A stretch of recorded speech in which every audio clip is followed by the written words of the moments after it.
Hello दोस्तों, स्वागत है आप सभी का आपके पसंदीदा YouTube platform the notebook global academy पे। जैसे चाइना की बात किया जाए तो चाइना भारत के जो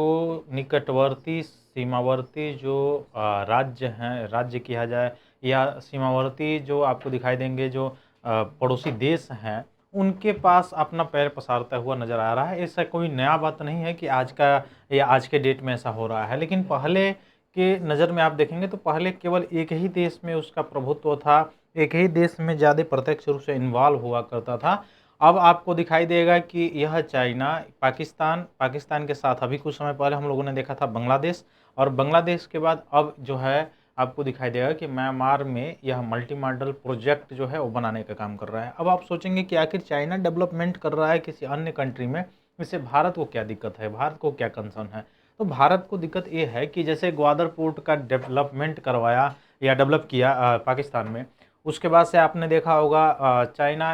पाकिस्तान इकोनॉमिक कॉरिडोर जो है सीपीईसी का, जो कि पीओके, पाक ऑक्युपाइड कश्मीर की तरफ से होके जाता है, उसमें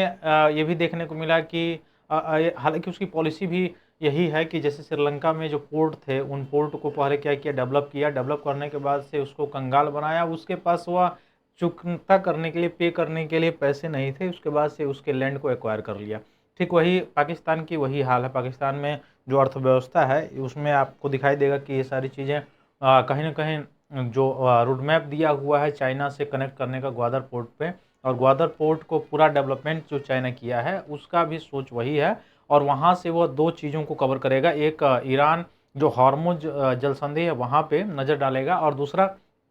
आपको दिखाई देगा कि भारतीय पश्चिमी तट के तरफ जो बंदरगाह है वहाँ पर भी उसकी नज़र रहेगी, और उसके साथ साथ आपको ये चीज़ देखने को मिलेगा कि जो सिक्योरिटी लेवल है उसके संदर्भ में भी कंसर्न रहेगा। और सबसे बड़ी बात यह है कि एशिया में जो व्यापार चाइना पहले पैसिफिक ओशन के थ्रू करता था, वह आने वाले समय में जो साउथ अफ्रीका है या यूरोपियन कंट्रीज़ हैं, वह यहाँ पे आपको दिखाई देगा हॉर्मुज स्ट्रेट या फिर से रेड सी के रास्ते ग्वादर पोर्ट के जरिए सीधे सीधे चाइना की तरफ से व्यापार होना शुरू हो सकता है। तो हालांकि व्यापार होने से तो एक तो प्रतिस्पर्धा बढ़ेगा, वहाँ तक दिक्कत नहीं है, लेकिन दिक्कत है कहाँ पे, जहाँ पे सिक्योरिटी से कंसर्न है। जैसे आपने देखा होगा कि जीपीएस एक तरह का भारत का अपना जो है वो नहीं है, नाविक जो है वह भारत का अपना जो इमेजिंग सिस्टम है, खास कर का जो मैपिंग सिस्टम है वो है, तो वह अमेरिका का है, और अमेरिका जो है वहाँ पे इस मतलब इसके सोर्सेज का प्रयोग किसी अनदर कंट्री को भी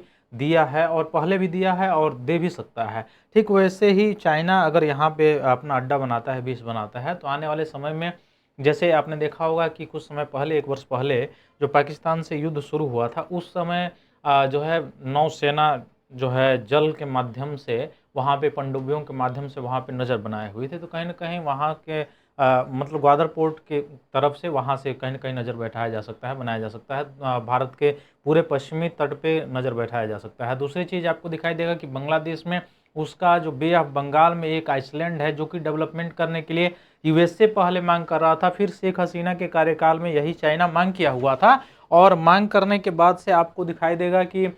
शेख हसीना के द्वारा मना कर दिया गया, चूँकि शेख हसीना जब तक प्रधानमंत्री रही बांग्लादेश में, तब तक भारत से रिलेशनशिप थोड़ा-सा अच्छे दौर में चल रहे थे। लेकिन उसके बाद से वहाँ पे अंतरिम सरकार आती है, अंतरिम सरकार के बाद से वहाँ पे अभी नई सरकार चुनी गई है, और नई सरकार जो है चाइना के साथ समझौता किया हुआ है। तो वहाँ पे अंतर्राष्ट्रीय लेवल पे एक डेवलपमेंट किया जा रहा है पोर्ट का। अब इसका प्रभाव कहाँ पे दिखाई देगा? जैसे आपको पता होगा कि भारत के पूर्वोत्तर वाला जो क्षेत्र है, उसको कनेक्टिविटी जो मिलता है अगर मुख्य भाग से, तो वो है चिकन नेक कॉरिडोर, या आपको दिखाई देगा सिलीगुड़ी कॉरिडोर। तो सिलीगुड़ी कॉरिडोर बहुत पतला मार्ग है, तो उसके लिए भारत एक अन्य विकल्प जो है खोजा हुआ था, जो पश्चिम बंगाल से सीधे म्यांमार का जो एक रिवर है, कालादान रिवर, वहाँ से कालादान मल्टी मॉडल जो प्रोजेक्ट है उसको डेवलपमेंट करने का काम जो है भारत कर रहा था, जो सितवे पोर्ट पे जाता था। यह सितवे पोर्ट म्यांमार में पड़ता है, जो कालादान रिवर में पड़ता है ना। तो वहाँ पे भी यह मैं पिछले क्लास में आपको बताया था कि बांग्लादेश वहाँ से भी मतलब बांग्लादेशी जो द्वीप है, आइसलैंड है, वहाँ से नज़र रखा जा सकता है व्यापार और कनेक्टिविटी से लेके। दूसरी चीज़ आपको दिखाई देगी कि अब जो यह मतलब चाइना म्यांमार में जो अपना पैर पसार रहा है, अर्थात म्यांमार में या बांग्लादेश से जो कॉरिडोर बना रहा है जो कि सीधे सितवे पोर्ट होके और फिर म्यांमार के में एंट्री करते हुए चाइना तक जाएगा। तो यहाँ पे फिर आने वाले समय में कन्फ्लिक्ट और कंसर्न रहेगा, क्योंकि यही सितवे पोर्ट है जहाँ से आपको मैं बता रहा था कि कालादान जो रिवर है वह जाती है और यह मतलब भारत और म्यांमार के बॉर्डर तक होके जाती है और यहाँ से फिर मतलब नेशनल हाईवे मिजोरम होते हुए फिर जाएगा। अर्थात पश्चिम बंगाल से यही सितवे पोर्ट कनेक्ट करने के लिए यह जोड़ा गया था, जो मल्टी मॉडल प्रोजेक्ट था, जो पिछले कई वर्षों से प्रयास चल रहे थे, डेवलपमेंट किया जा रहा था और बात बन गई थी, यहाँ पे डेवलपमेंट के कार्य शुरू हो गए थे। लेकिन अब यहाँ पे चाइना के एंट्री की वजह से इसकी कहानी कुछ उल्टा जो है नजर आएगी। आपको पता होगा यही म्यांमार है जो पिछले 3 वर्ष तक इस म्यांमार में जो वहाँ का मुख्य राष्ट्रपति था या प्रधानमंत्री थे, तख्ता पलट हो गया था, सेना का शासन था। उस तख्ता पलट में भी बहुत सारे विदेशी राष्ट्रों का योगदान था। चाइना का ये तो कहा नहीं जा सकता है, नकारा नहीं जा सकता है कि योगदान नहीं रहा होगा, क्योंकि जेड जैन जो प्रदर्शन हो रहे थे, चाहे नेपाल में हो रहा था, चाहे आपने देखा श्रीलंका में जो हुआ, या अभी कुछ समय पहले बांग्लादेश में हुआ, वह कहीं न कहीं जो है चाइना वह इन्फ्लुएंस अपना बढ़ा रहा है, या फिर से जो नॉन ऑर्गेनाइजेशन जैसे संगठन है वो भी अपना फंडिंग करते हैं। फंडिंग करने की वजह से आपको दिखाई देगा कि अलग-अलग गतिविधियाँ यहाँ पे दिखाई देती हैं। ठीक म्यांमार में भी नई सरकार अभी नया-नया वहाँ पे चुनाव हुआ है, वहाँ पे नई सरकार गठित हुई है। तो जहाँ-जहाँ पे आंदोलन के बाद या प्रोटेस्ट के बाद वहाँ पे तख्ता पलट हुआ और तख्ता पलट होने के बाद से वहाँ नई सरकार आई और नई सरकार के आने के बाद से चाइना डायरेक्ट एंट्री कर दिया। तो ये चीज़ें समझ में आ रही है कि जो वहाँ पे वायलेंस हुआ था या जो तख्ता पलट के काम किए जा रहे थे, कहीं न कहीं उसके पीछे चाइना का हाथ था। अब कुछ लोग कहेंगे कि चाइना का हाथ ही सब जगह कैसे रहता है? जैसे साउथ अफ्रीका में आप ले लीजिए। साउथ अफ्रीका में जो डेवलप करने का ठिक्का उठाया हुआ है, जिम्मा उठाया हुआ है, चाइना उठाया हुआ है, बहुत सारे ऐसे देश हैं। कारण क्या है? क्योंकि रिसोर्सेज़ की मात्रा में सबसे ज़्यादा रिसोर्सेज़ साउथ अफ्रीका में है। लेकिन वहाँ पे वहाँ के लोगों को एजुकेशन से लेके सारी चीज़ें वो जो दे दे रहा है वह, या इंफ्रास्ट्रक्चर दे रहा है, उसमें वह अपने चाइनीज़ जो समाज है या चाइना जो सोशल वर्कर्स हैं, या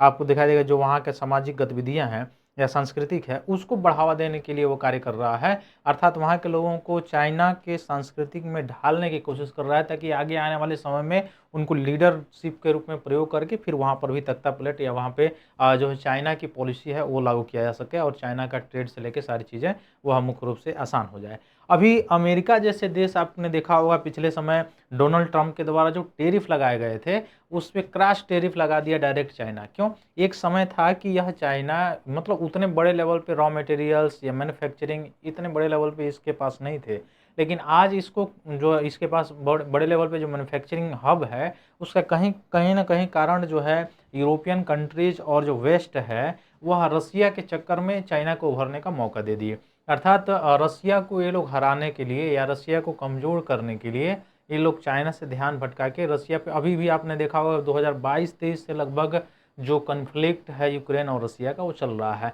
और शुरुआत नाटो से ही हुआ था। हालाँकि वो अलग बात है कि यूक्रेन के बाद जितने बहुत सारे देश हैं जैसे स्वीडन हो गया, फ़िनलैंड हो गया, वो यूक्रेन के बहुत ही बाद आके और 32वां 31वां देश के रूप में नाटो में शामिल हो गए हैं। लेकिन वह यूक्रेन जो शुरुआत से ही चिल्ला रहा है, जो उसी के लिए युद्ध लड़ रहा है कि मैं नाटो में शामिल हो जाऊँगा और उसी के लिए युद्ध शुरू हुआ था, उस यूक्रेन को अभी तक नाटो में शामिल नहीं किया गया, है ना? तो कहीं न कहीं उसको एक हथियार के रूप में प्रयोग किया जा रहा था रसिया के खिलाफ, ताकि रसिया इससे कमज़ोर हो, वीक हो, लेकिन वह चीज़ें नहीं हो पाई। हालाँकि रसिया ऐसा नहीं कि कमज़ोर नहीं हुआ है, कुछ हद तक तो हुआ है, लेकिन वह मतलब उसकी पहले जैसे जो प्रभुसत्ता थी वो नहीं रही। लेकिन इसके चक्कर में चाइना जो है अपने आप को डेवलपमेंट किया और डेवलपमेंट करने के पीछे भी बहुत बड़ी कहानी है। क्योंकि यहाँ की जो व्यवस्था है आपको पता होगा साम्यवादी व्यवस्था है। साम्यवादी व्यवस्था में यहाँ पे जो मेन मुखिया होता है, मेन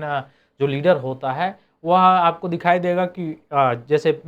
रसिया में आप देखे होंगे कि पुतिन वो खुद को राष्ट्रपति घोषित कर लिए हैं कि इतने समय तक रहेंगे, उससे पहले कोई नहीं हटा सकता है। ठीक वैसे चाइना में भी आपको दिखाई देगा कि जिनपिंग जो है वो ऐसे ही रहेंगे राष्ट्रपति, जब तक वो मतलब वैसे रहेंगे। ठीक है? अब भारतीय शासन व्यवस्था में अगर आपको दिखाई देगा तो भारतीय शासन व्यवस्था गणतंत्र के साथ-साथ जो है लोकतंत्र भी है। लोकतंत्र और गणतंत्र दोनों है। तो यहाँ पे इस शासन व्यवस्था के कारण आपको ये सब चीज़ें देखने को नहीं मिलेगी। तो ये अगर ऐसा कॉरिडोर बनाता है चाइना, जो कि बांग्लादेश से होते हुए सीधा चाइना तक जाता है, म्यांमार को जोड़ते हुए। तो फिर यहाँ पे मिजोरम राज्य से रिलेटेड, हालांकि आपको ये चीज़ समझ में आनी चाहिए कि बांग्लादेश की सीमा किससे लगती है, म्यांमार से लगती है। तो अगर यहाँ से कॉरिडोर बना रहा है तो फिर भारत के लिए फिर यहाँ पे जो कि कनेक्ट कर रहा था भारत, पूर्वोत्तर भारत को, तो यहाँ से रिलेटेड फिर कंसर्न होगा। आगे आने वाले समय में आपको ये भी देखने को मिलेगा, हालांकि ये नया बात नहीं है, हमेशा चाइना दावा करता रहता है कि यह जो ऊपर वाला जो क्षेत्र है, सुबनसिरी वाला जो क्षेत्र है, सुबनसिरी जो नदी बहती है अरुणाचल प्रदेश में, जो प्रोजेक्ट भारत का हाइड्रो प्रोजेक्ट भी वहाँ पे है, तो अरुणाचल प्रदेश के अधिकतम हिस्से को चाइना अपने बार बार अपने मैप में रिवाइज करता रहता है और बार बार अपने मैप में दिखाता रहता है, एक कन्फ्लिक्ट को जन्म देता रहता है। उसका कारण भी है कि इन दोनों देशों के बीच कोई निर्धारित जो अंतर्राष्ट्रीय रेखा है वह नहीं है, जिसके कारण चाइना बार बार ऐसा करता रहता है। वो अलग बात है कि जो भारत का मैप है उसमें शुरू से ही अरुणाचल प्रदेश चूँकि हिस्सा है ही है भारत का, और दूसरा चीज़ ये है कि आपने ये भी पढ़ा होगा कि भारत में सबसे कम अगर जनसंख्या घनत्व कहीं पे है तो अरुणाचल प्रदेश में है। मात्र 17 लोग जो है, या 17 जो हाउस है या घर है वो निवास करते हैं मात्र 1 किलोमीटर एरिया में। और सबसे ज़्यादा जनसंख्या घनत्व अगर आपको दिखाई देगा बिहार में, 1100 से अधिक जो है वहाँ पे जनसंख्या घनत्व है। वही सिटी की अगर बात किया है तो सबसे ज़्यादा भारतीय राष्ट्रीय राजधानी क्षेत्र जो दिल्ली है उसका जनसंख्या घनत्व जो है सबसे ज़्यादा है। तो यहाँ पे आने वाले समय में यहाँ पे क्या हो सकता है, सिक्योरिटी से रिलेटेड सबसे ज़्यादा चैलेंजेस हो सकते हैं, ट्रेड से रिलेटेड जो है चैलेंजेस हो सकते हैं, फिर रीजनल कनेक्टिविटी जो है वहाँ से रिलेटेड यहाँ पे चैलेंजेस हो सकते हैं आने वाले समय में। और मैंने जैसे शुरुआत में ही बताया था कि बे ऑफ बंगाल में अगर पकड़ बन जाती है चाइना की, तो कहीं ना कहीं हमारे सैटेलाइट जो लॉन्चिंग सिस्टम है या फिर से और भी सिक्योरिटी कंसर्न है उसके लिए बहुत ही ज़्यादा दिक्कतें हो सकती हैं आने वाले समय में। तो फिर मिलते हैं हम लोग अपने आगे आगे आने वाले सेशन में। तब तक के लिए आप सभी को बहुत बहुत धन्यवाद। जय हिंद।